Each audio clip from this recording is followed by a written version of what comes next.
Buenas noches, profesora. Nuestro grupo está conformado por Diego Méndez, Daniela Rubio, Fabiana Paz y quien le habla, Pérez González Liliana.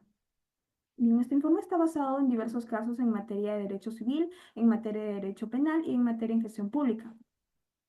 Tenemos un caso muy interesante, un caso de divorcio por causal de adulterio, el cual tenemos a la señora Jessica y el señor Jaime, el cual contrajeron matrimonio un 15 de marzo del 2010 en la ciudad de Lima.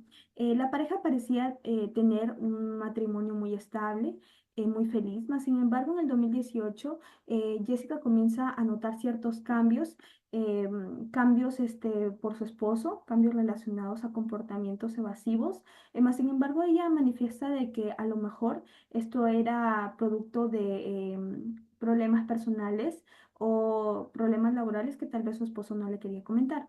Un año después, la amiga cercana de Jessica evidentemente muestra ciertas fotografías y mensajes que se evidenciaban una infidelidad con una señora llamada Alejandra Vázquez.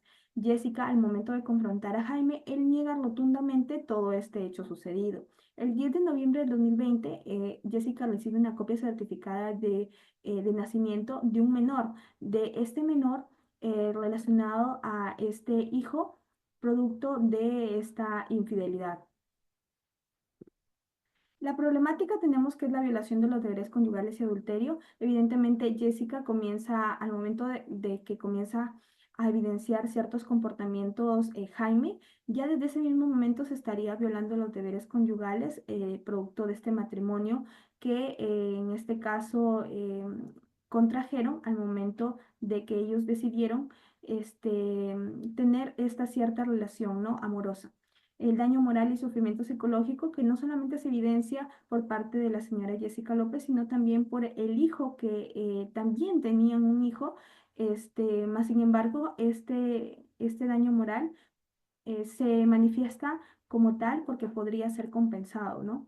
La propuesta de solución tenemos al divorcio sanción por causal de adulterio, el cual Placio nos manifiesta eh, nos hace una distinción de dos conceptos como tal de divorcio-sanción, el divorcio-remedio. En el divorcio-remedio es aquel que se basa en la ruptura de la vida matrimonial, mas sin embargo en el divorcio-sanción ya se aplica como una cierta penalización al cónyuge que comete una infracción. Aquí estamos hablando de un divorcio-sanción. La indemnización por daños, que evidentemente ya estábamos hablando, como la problemática era este daño moral, pues evidentemente este podría ser compensado y se encuentra en el artículo 351 del Código Civil. Tenemos al artículo 333, inciso uno, que evidentemente se habla acerca de un concepto como tal, acerca del adulterio. También tenemos en relación a la tenencia de los hijos y a la responsabilidad paterno-filial, el cual Jaime, a pesar de haber cometido esto, este divorcio, pues básicamente también debería cumplir con estas obligaciones para con sus hijos. Obligaciones relacionadas al vestido, em, relacionados a cumplir con temas de alimentación y todo ello. Le doy pase a mi siguiente compañero. Gracias. Bien, a continuación tenemos un caso de materia penal que es de usurpación que se encuentra en el artículo 202 del Código Penal. Tenemos el caso de Zoe Delgado, el cual era propietaria legal de una propiedad que se encuentra inscrita en lo que es registros públicos y se encuentra ubicado en el sector rural de Las Colinas. Este era utilizado para la criadera de animales y en el cual se construyó una edificación de 5 metros cuadrados. ¿Qué pasa? Que durante 2 meses Aurelia Soto y Daniela Rubio vinieron rondando esa propiedad, sin embargo ella no le dio importancia, hasta que el 15 de noviembre de 2024 las acusadas desmontaron la edificación, bloquearon el acceso a Zoe y tomaron posesión sobre el bien. A pesar de los intentos pacíficos de Zoe por recuperar su posesión, la intrusa se negaron a desalojar la propiedad. Pasando ahora a la propuesta de solución, en el cual analizaremos de forma rápida con los aspectos que configuran el delito de usurpación regulado por el artículo 202 del Código Penal, se configura cuando alguien ocupe legalmente un bien inmueble sin el consentimiento del propietario legítimo. En este caso, el sujeto pasivo es Zoe Delgado Medina, titular del terreno registrado en los registros públicos, que fue despojado de su posesión por los sujetos activos Aurelia Soto Pérez y Danelia Rubio Hereda. La tipicidad objetiva del delito se configura por la destrucción de los límites del terreno, lo que se subsume en el inciso 1 del artículo 202 del Código Penal.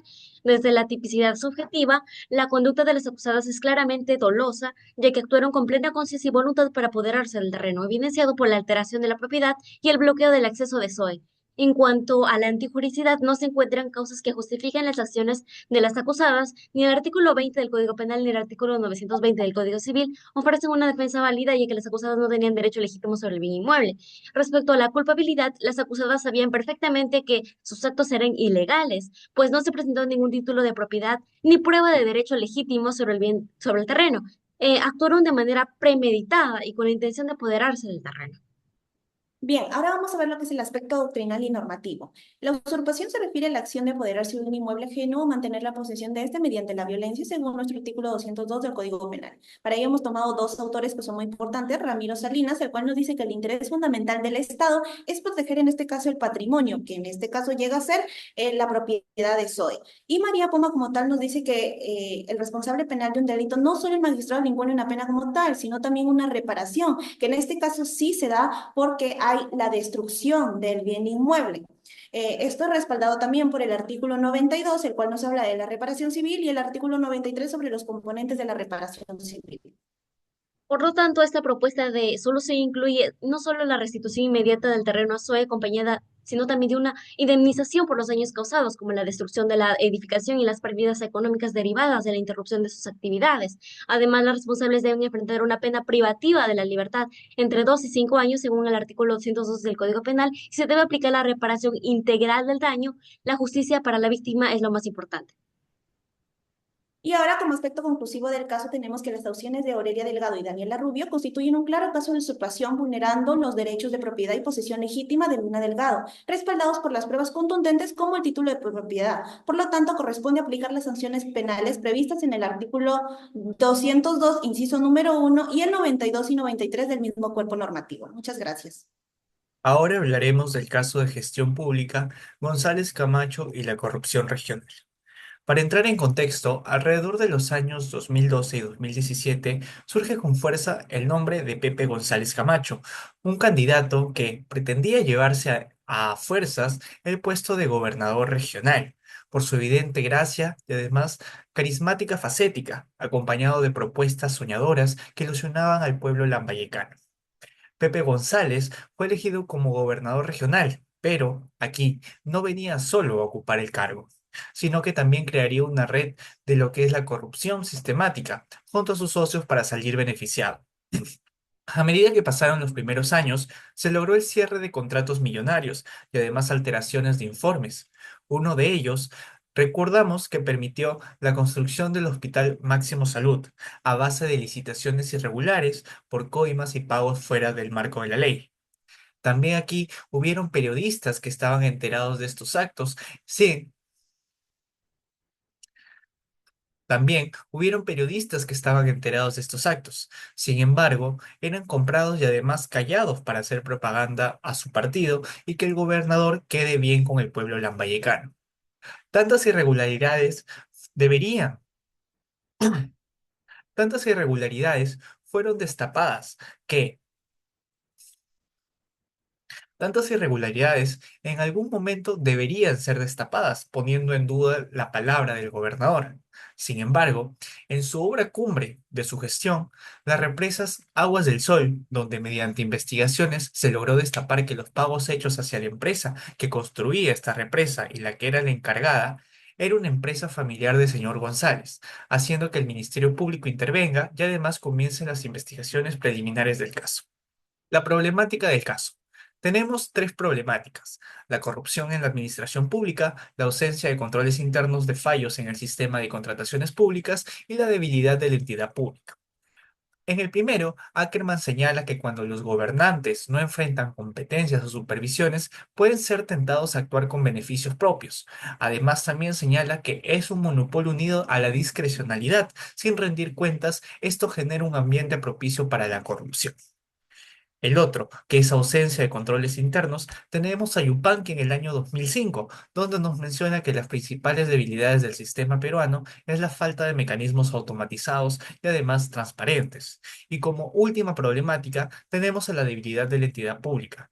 Esta propuesta se conecta directamente con la necesidad de fortalecer la gestión pública mediante la digitalización y además la integración de sistemas de control. Con respecto a nuestra propuesta de solución, tenemos tres posturas. La ley 2744, donde nos indica de que debe existir una estructura donde los observadores puedan ser supervisados y además también deban ser vigilados. Todo esto como un mecanismo de transparencia y además también un mecanismo de supervisión que pueda disuadir conductas corruptas y además también establecer una sanción penal y un resarcimiento establecido en el artículo 384 y 386, de acuerdo al caso en cuestión. Todo esto ya que el señor Pepe González Camacho benefició a empresas y además también a sus colaboradores mediante sobornos y desvíos de recursos públicos.